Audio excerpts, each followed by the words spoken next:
Week 13 is Thanksgiving week, so we do not have a Thursday episode.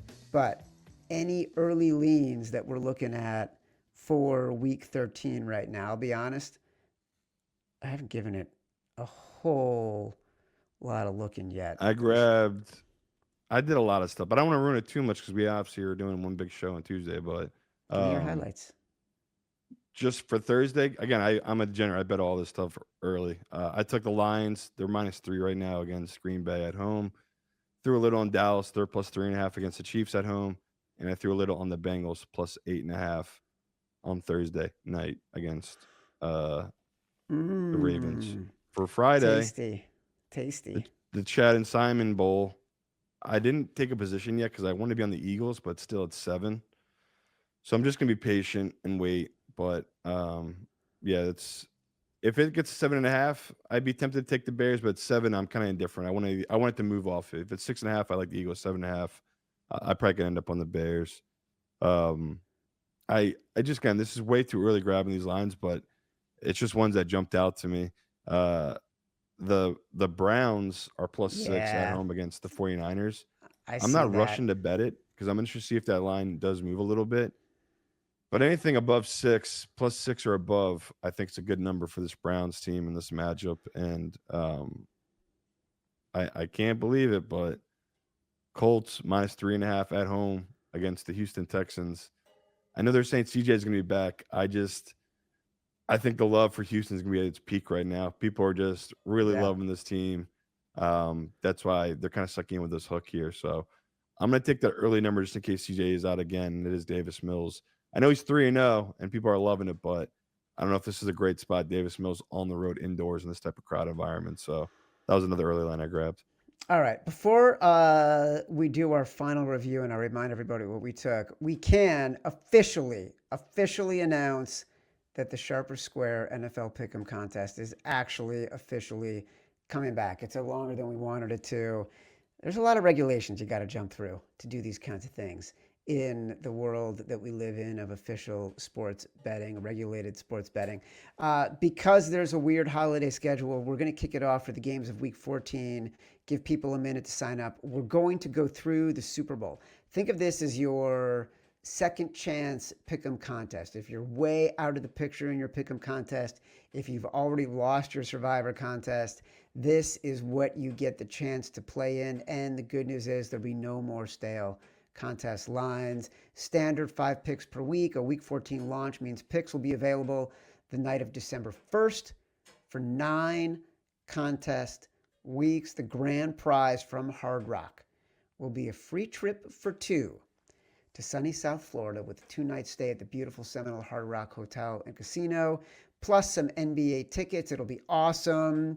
Thank you for your patience. Thanks for our awesome sponsor, Hard Rock Bet. We're so glad we can get this second chance pool off the ground for all of you. All right, Simon, let's do some shame on you. Would you like to go first? I'll go first.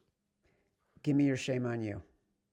Shame on you, CD Lamb. In what was going to be an easy game, an easy cover, this man tried to make it very difficult for us at every stop, Chad. And it was huge plays, like third down plays. He's dropping it wide open, just really bad. And you try not to make too big of a deal of it, but when you have the week before, the fact that he was apparently out till 5 in the morning, puking his brains out before their game in Vegas on Monday, and then he follows up with this performance where he had 11 targets and only caught 4 of them.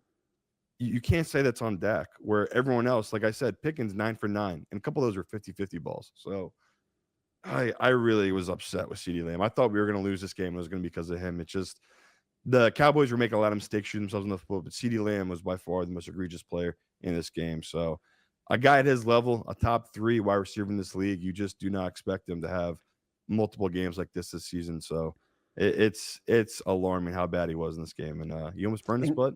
Luckily, he didn't.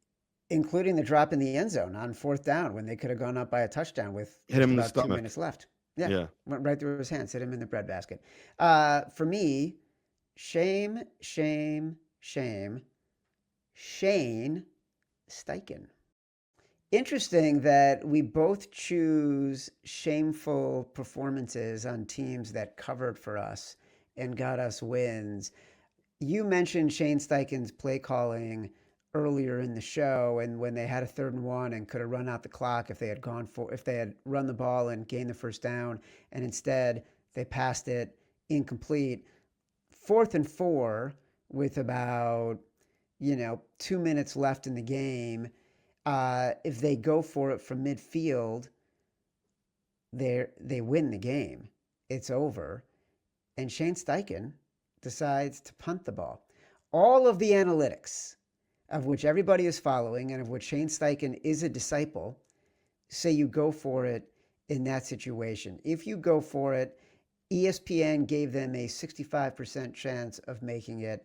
Obviously, if they go for it, the percentage of winning the game increases enormously because it's going to be very hard for the Chiefs to get the ball back. And if they do, they're getting it back in a deep, deep, deep part of their field, much deeper than even where they started.